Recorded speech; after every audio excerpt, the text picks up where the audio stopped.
रामचंद्र जी की लीलाओं की चर्चा श्रीमद् भागवत जी ने की है, क्योंकि रामलीला का मुख्य ग्रंथ है श्री रामायण जी है ना? इसलिए भागवत में केवल संक्षेप में थोड़ी थोड़ी चर्चा की है, एक दो प्रसंग थोड़ा थोड़ा, जैसे हम कथाओं को छू छू करके निकल रहे हैं, इसी प्रकार से सुखदेव जी ने भी रामचरित्र को थोड़ा स्पर्श किया है। तो उसमें जो सबसे महत्वपूर्ण बात है जिस पर हम लोग अधिक ध्यान देते हैं, परीक्षित महाराज ने एक समय प्रश्न किया है सुखदेव जी से, यदि रामचंद्र जी साक्षात भगवान हैं, साक्षात श्रीमन्नारायण हैं, तो ये कैसे संभव है कि उनको इतना दुख भोगना पड़ा? जीवन की किसी भी पक्ष में शांति नहीं दिखती, उन्होंने कभी मर्यादा का भंग नहीं किया, फिर भी उनका पूरा जीवन चरित्र सदा संकटों से घिरा हुआ ही नजर आता है। बहुत सुंदर ढंग से समाधान करते हैं सुखदेव जी। सुखदेव जी कहते हैं, हे राजन, आपने ठीक कहा, साक्षात श्रीमन्नारायण होते हुए भी उन्होंने ऐसी लीला क्यों की कि देखो वो अपने जीवन में कोई त्रुटि नहीं करते। माता के सम्मान की जगह माता का पूरा सम्मान है, भाइयों से प्रेम की जगह भाइयों से पूरा प्रेम है, पिता के आदर की जगह पूरा आदर है। रामचंद्र जी की ऐसी मर्यादा है। सज्जनों, आप सब विचार करिए, पिता के आदर्श को बनाए रखना है, ये रामचंद्र जी हमें शिक्षा दे रहे हैं। श्री रामचंद्र भगवान क्या शिक्षा दे रहे हैं? ध्यान दीजिए मेरी बात पर।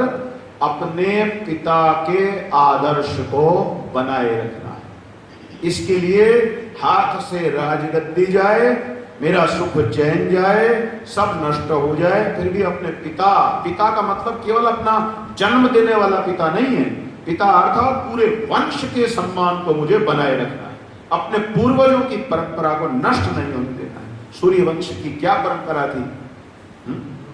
विचार कीजिए, रघुकुल रीत सदा चली आई, वचन न जाए। वही कर दिया ना, अपने पिता के प्राण जा रहे हैं तो उसको वो स्वीकार करने को तैयार है, लेकिन अपने पिता के वचन जा रहे हैं ये उन्हें स्वीकार नहीं। अपने पिता के प्राणों को जा रहे हैं, उसका दुख वो किसी तरह झेल लेंगे, किंतु इतिहास ये न कह दे कि दशरथ महाराज अपने वचनों का पालन नहीं कर सके। ये श्री रामचंद्र जी को स्वीकार नहीं। राम कथा तो अपने आप में अमृत पीने के ही बराबर है। हरि कथा सारी ही अमृत है, कहीं से भी लीजिए। ये तो ऐसा मधुर फल है जिधर से भी चखेंगे मधुरम मधुरम, कोई समस्या ही नहीं। अब आप लोग विचार करिए, माता की इच्छा पूरी करना, पिता अर्थात पितृकुल के आदर्शों को बनाए रखना, ये पुत्र धर्म की स्थापना भगवान रामचंद्र जी ने अपने जीवन में करके दिखाया। माता की क्या इच्छा है कि बेटा वन में जाओ, तैयार है, अर्थात अपनी माता की इच्छाओं को कभी हमें अधूरा नहीं रखना चाहिए। संतान धर्म, कभी कभी हो सकता है कि माताएं हमसे कुछ ऐसा मांग ले जो हमारी समझ के बाहर है कि मां को आज हो क्या गया है, क्या कह रही है, लेकिन उस समय हमें कष्ट भोग करके भी, पीड़ाओं को भुगत करके भी माता की इच्छा पूरी करनी चाहिए। ये सीखने वाली बात है। और अपने पिता के आदर्शों को अर्थात पितृकुल के आदर्शों को, बाप दादाओं के आदर्शों को बनाए रखना चाहिए। ये रामचरित्र से मुख्य शिक्षा है, मुख्य शिक्षा है। परीक्षित जी का प्रश्न क्या है? जब उन्होंने दोनों काम किए फिर इतना दुख क्यों पाए? लोग यही सोचते हैं ना कि धर्म कर्म करूंगा तो फिर सुखी रहूंगा, इसीलिए करना, फिर वो इतना कष्ट क्यों पा रहे हैं? सुखदेव जी कहते हैं, ये सिद्ध करने के लिए दुखालयम अशाश्वतम, कि भैया ये जो संसार है यहां पर आप कितना भी अच्छे से अच्छे ढंग से रह लो, है ये दुख का ही घर। ऐसा नहीं है कि आप यहां धर्म पूर्वक चलेंगे तो मौज लेंगे सारी जिंदगी। ये चिंतन आपका नहीं बनना चाहिए। आप कितना भी त्याग पूर्वक रहें, कितना भी तपश्चर्या पूर्वक रहें, लेकिन इस संसार में सुख है या इस संसार में सुख प्राप्त करूंगा, ये मानसिकता अपनी मत बनाइए, अन्यथा भवपाश में आप फंस गए। अंतिम ध्येय यही होना चाहिए कि मैं चाहे जितना भी मुझे पीड़ा मिले, कष्ट मिले, अपने स्वधर्म का पालन करूंगा और अंततः श्री हरि के चरणों में ही स्थान मैंने पाना है। भगवान की प्राप्ति ही मेरा मुख्य ध्येय है। इस संसार के अंदर सुखी होना, इस संसार के अंदर बहुत अच्छे अच्छे भोगों को प्राप्त करना, ये मेरी मानसिकता नहीं है। इस चिंतन को बहुत दृढ़ता से हमारे अंदर स्थापित करने के लिए ही श्री रामचंद्र जी ने सब मर्यादाओं का पालन करते हुए भी जीवन में इतनी कठिनाइयों का अनुभव करने की लीला की है। अन्यथा उन परमात्मा को कौन कष्ट दे सकता है, वो तो संभव ही नहीं।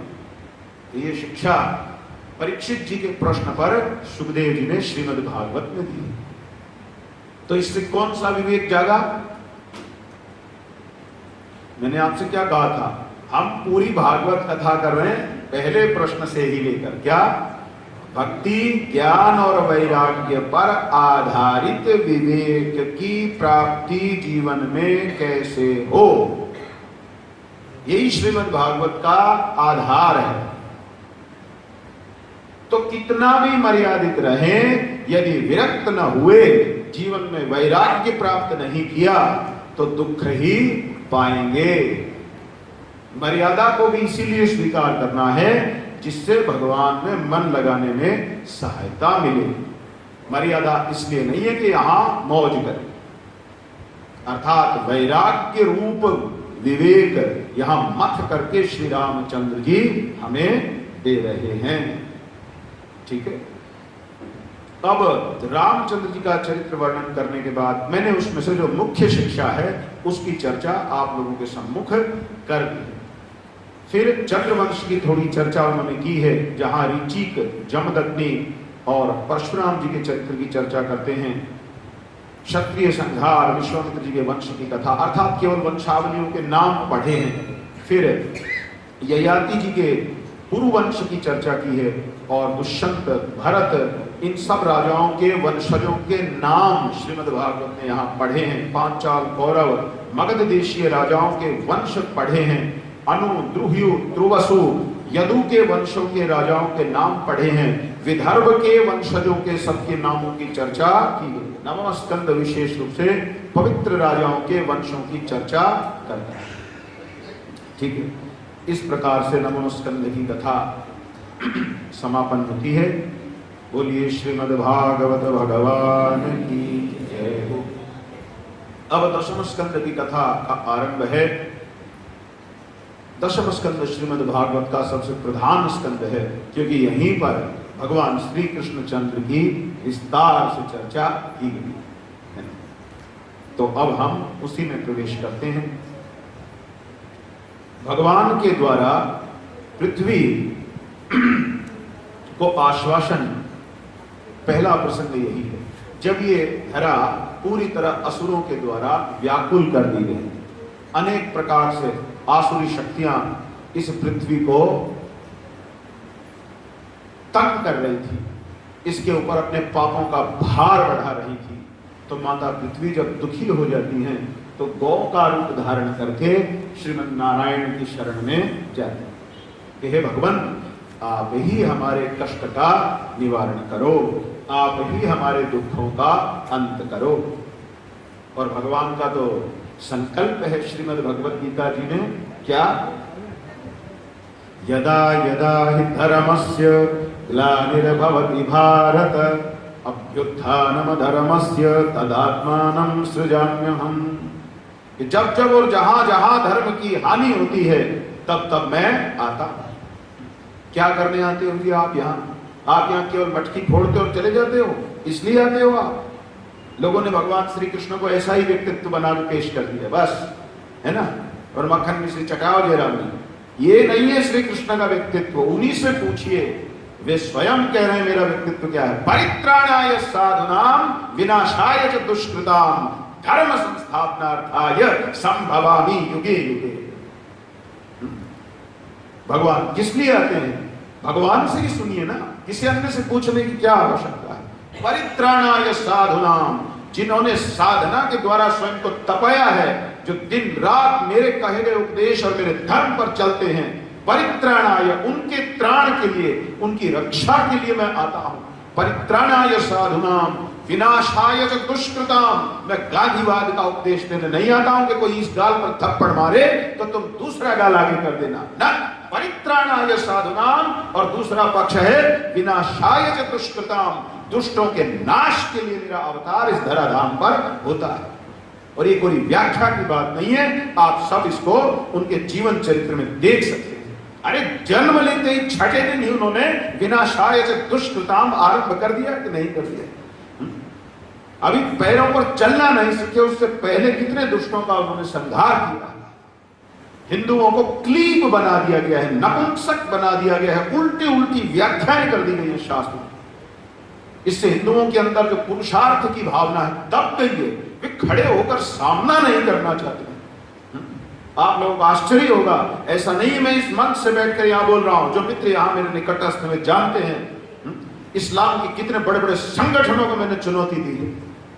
भारत के अंदर जो ईसाई सनातन धर्म के विरुद्ध दिन रात षड्यंत्र कर रहे हैं, उनके विरुद्ध हमने कितनी गंभीर चुनौतियां दी, और इसके लिए उन्होंने हमें मारने तक की धमकियां भी दी हैं, लेकिन क्या वो हमें भयभीत कर सके? तो जिनके साथ सुदर्शन चक्रधारी भगवान हो, धनुषधारी श्री रामचंद्र जी हो, वे भला किससे भय माने और अन्य किससे अपेक्षा करें? जब तक भगवान का संबल प्राप्त है, जब तक धर्मशास्त्र की मर्यादा हमारे पास है, कोई हमारा कुछ नहीं बिगाड़ सकता। ये सनातनियों को दृढ़ आस्था अपने अंदर रखने की आवश्यकता है। ये नहीं कि कोरा हम बस सब समय भयभीत, भीरू, डरपोक, स्वार्थी जीवन अपना बनाए रहे, इस तरह से तो श्री हरि प्रसन्न होने वाले नहीं। क्या प्रहलाद जी ने हथियार डाल दिए हिरण्यकश्यप के आगे? हाँ ठीक है ठीक है ठीक है, मैं नहीं करता हरि हरि, आप ही हो भगवान। क्या उन्होंने ये कहा? क्या ध्रुव जी घबरा गए? नहीं, डट करके सामना किया, खड़े हो गए। देखी जाएगी जब भगवान है तो किससे भयभीत होने की आवश्यकता है? अरे माता सीता से ही सीखिए ना, अकेली रावण के वहां बैठी हैं, कौन है वहां उनके पास बचाने वाला? कोई पूछने वाला नहीं है। लेकिन उनको अपने स्वधर्म का संबल है कि यदि मैं पतिव्रता हूं तो हे रावण, तू आगे बढ़ने से पहले मेरे हाथ में ये घास का तिनका है, आ बढ़ आगे। और रावण के कदम थम जाते हैं। तो स्वधर्म के बल पर आप एक बार जी करके तो देखिए, आपके जीवन में आनंद की एक अलग ही अगर वर्षा न होने लगे तो कहिएगा। इसलिए श्री कृष्ण के चरित्र को शुद्ध शास्त्रीय ढंग से ग्रहण करने की महती आवश्यकता है, अन्यथा हम भटक गए हैं, जाने किधर जाना था और हम किधर जा चल पड़े हैं। कब तक पलायन होगा, कब तक भागेंगे? अब यहां कठिनाई होगी, वहां चलो, वहां कठिनाई हो गई, तहां चलो, कब तक चलेगा ये सब? कब हम मुड़ करके खड़े होंगे? कठिनाई कोई हमारे कारण क्यों नहीं कठिनाई हो रही है कि वही अपना रास्ता बदलने की सोचे? इसका कारण है कि धर्मशास्त्र को प्रामाणिक गुरु परंपरा के अंदर हम श्रवण नहीं करते। इससे हमारा चिंतन बहुत ही कमजोर पड़ता जा रहा है। सही दिशा में हम लोग विचार विमर्श करना बंद कर चुके हैं। तो इस विषय में हमको संबल प्राप्त करने की मित्रों आज आवश्यकता है।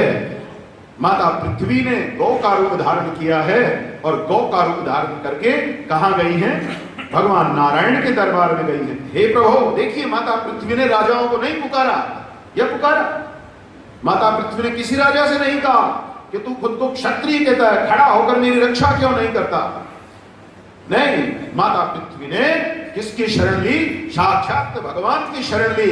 हे प्रभु, मैं आप ही की शरण में हूं। तो जो धर्मनिष्ठ हैं वे अन्यों से शरण नहीं मांगते, वे तो भगवान की कृपा पर आश्रित होकर अपने प्रकल्पों को चलाते हैं और उससे सफल भी होते हैं। इसमें कोई परेशान होने वाली बात ही नहीं। तो मित्रों, जब भगवान के निकट गई तो श्रीमन नारायण ने माता पृथ्वी को आश्वासन दिया, मैं शीघ्र ही आऊंगा, तुम निश्चिंत रहो और पृथ्वी के भार को हल्का कर दूंगा।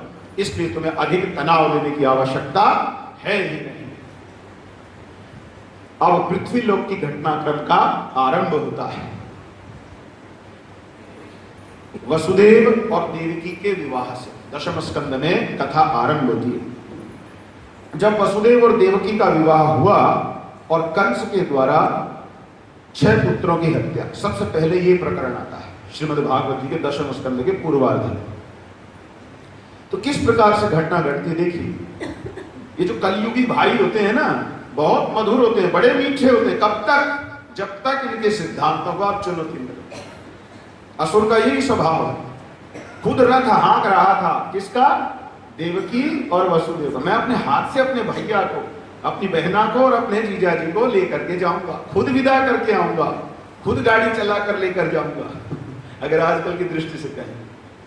और जब जा रहे हैं तब आकाशवाणी हुई, रे मूर्ख कंस, जिन्हें तू लेकर के जा रहा है इनके ही गर्भ से वो आएगा जो तेरा नाश करेगा। अब ये सुनते ही सारे सिद्धांत पलटी मार गए। अब वो लाडली बहन लाडली न रही, अब तो वो तुरंत शत्रु हो गई। तो जिनके चित्त की शुद्धि नहीं है वे अपने स्वार्थ की साधना की दृष्टि से ही किसी के प्रति प्रेम करते हैं और किसी के प्रति नफरत का भाव बना लेते हैं। जब तक स्वार्थ सत्ता दिखता है तब तक तो वो हमारा हीरो, और जैसे ही अपने स्वार्थ में बाधा पड़ी वैसे ही वो जीरो, और हमारा दुश्मन नंबर 1। हो रहा है कि नहीं हो रहा है? इसी प्रकार से देखिए परिणाम क्या हुआ। रथ को वापस मोड़ा, चलो भैया इनको जेल में डाल, मैं देखता हूं इनके गर्भ से कौन पैदा होगा जो हमको मारेगा। क्योंकि अगर छोड़ दिया और गर्भ में पैदा हो गया तो फिर तो निकल जाएंगे हाथ से, और दोनों को जेल में डाल देते। वध करने तक को तैयार हो गया, अपने खड़ग को धारण कर लिया, अभी मैं इस बहन का भी और बहनोई का भी वध किए देता हूं। और जब वध करने के लिए उत्सुक है तब वहां पर कूटनीति का प्रयोग किया। किसने? वसुदेव जी। वसुदेव जी ने परिस्थिति की गंभीरता को समझा, मूर्खता नहीं की, अड़े नहीं, तू ऐसे कैसे मार देगा, मैं देखता हूं। जानते थे इसका बल अधिक है, तो शत्रु के साथ व्यवहार करते समय बला बल का विचार भी करना चाहिए। श्रीमद् भागवत नीति शास्त्र भी है। वसुदेव जी ने बला बल का विचार करके देखा, इस समय कंस के सामने बल प्रदर्शन करने से कोई लाभ नहीं होगा। उन्होंने हाथ जोड़ करके कहा, मैं आपको वचन देता हूं, हमारे दोनों के माध्यम से जो भी संतान प्राप्त होगी मैं आपको सौंप, आप अभी अपनी बहन के हत्या करके अपने हाथों को उसके पाप से न रंगिए। अब कंस ने बड़े ध्यान से वसुदेव जी को देखा। जो सज्जन होता है ना, एक बात ध्यान रखिए, जो साधु होता है उस पर असुरों को भी भरोसा होता है। यही तो खास बात है। देखिए सज्जनता का प्रभाव देखिए, असुरों को भी उस पर भरोसा हो जाता। कंस को स्वयं पर भी विश्वास नहीं है, लेकिन वसुदेव जी के शब्दों का ऐसा प्रभाव हुआ, रुक गया, थोड़ा ठहर गया, चलो ठीक है। और उसने इन दोनों को एक प्रकार से अपने बंधन से मुक्त किया, छोड़ दिया था। दोनों राजमहल में आ गए थे, सारी समस्या सुलझ सी गई थी। नारद जी ने देखा, अरे ये तो सारा मामला बदल जाएगा। वो कैसे? अगर इस दुष्ट कंस को कहीं अपने बहन और बहनोई पर दया आ गई और इसने उनको नहीं मारा अथवा पीड़ा नहीं दी, और भगवान ने यदि इसे इसके इस व्यवहार को अपने भक्तों के प्रति कुछ अच्छा करना मान लिया, परोपकार की भावना की दृष्टि से देख लिया, तो बच गया। तो नारद जी ने सोचा कुछ करना पड़ेगा। नारद जी कंस के पास आते हैं और आकर के कंस को कहते हैं, कंस क्या कारण है जो तुमने इन दोनों को छोड़ दिया? कंस कहता है, आकाशवाणी इतनी है कि जो 8वां पुत्र होगा वही तो मेरा दुश्मन है, तो मैं अन्य लोगों को क्यों सताऊं, क्यों परेशान करूं? उससे क्या होना जा रहा है? नारद जी ने कहा, अच्छा ये बताओ, ये देखो मेरी उंगलियों को, ये कितनी है? कंस बोला 10। अच्छा ठीक है, गिन के बताओ जरा।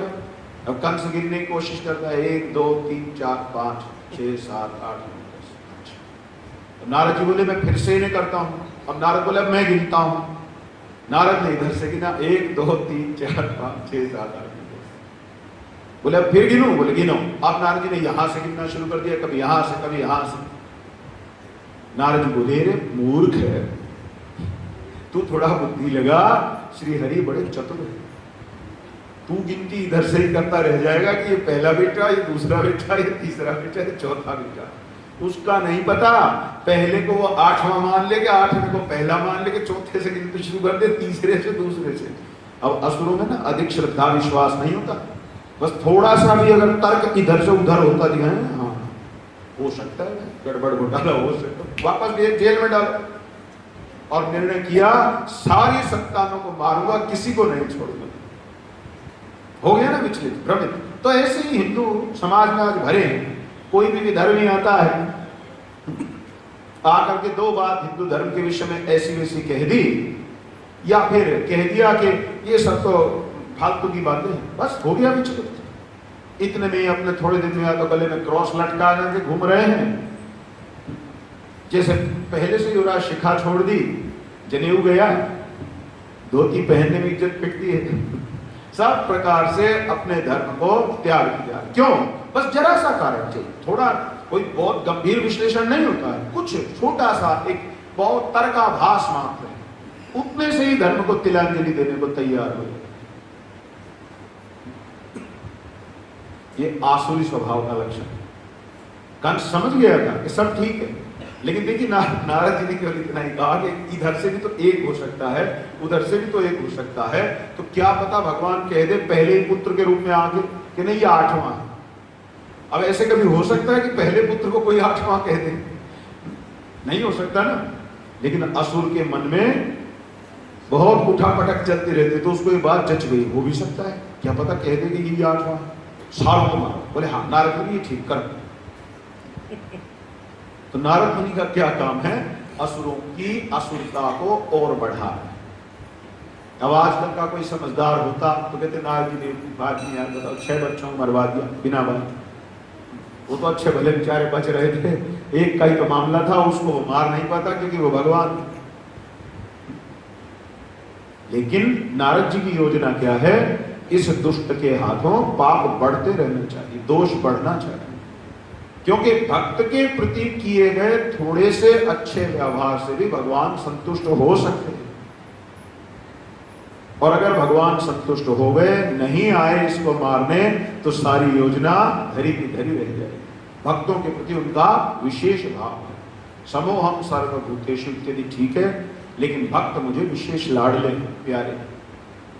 इसलिए नारद जी ने ये लीला रची, और फिर उसने एक एक करके देवकी जी के 6 पुत्रों को निर्दयता पूर्वक नष्ट कर दिया। अब जरा सोचिए, माता ने कितना कष्ट झेला होगा, क्योंकि एक माता के लिए ये सहज बात नहीं है कि उसकी आंखों के सम्मुख ही कोई उसके पुत्र का वध करे, और फिर भी उन्होंने अपना धैर्य बनाए रखा कि भगवान आएंगे। आजकल के लोग कहते हैं ये सबसे कुछ नहीं होता, आप लोग बहुत सीधी गाड़ी चला रहे हैं, थोड़ा सा टेढ़ा मेढ़ा चलना सीखिए तब बात बनी। मतलब उनको ये विश्वास नहीं है कि धर्म के मार्ग पर चलकर कुछ हो सकता है, इसलिए वो चाहते हैं कि हम भी चालबाजियां सीखें।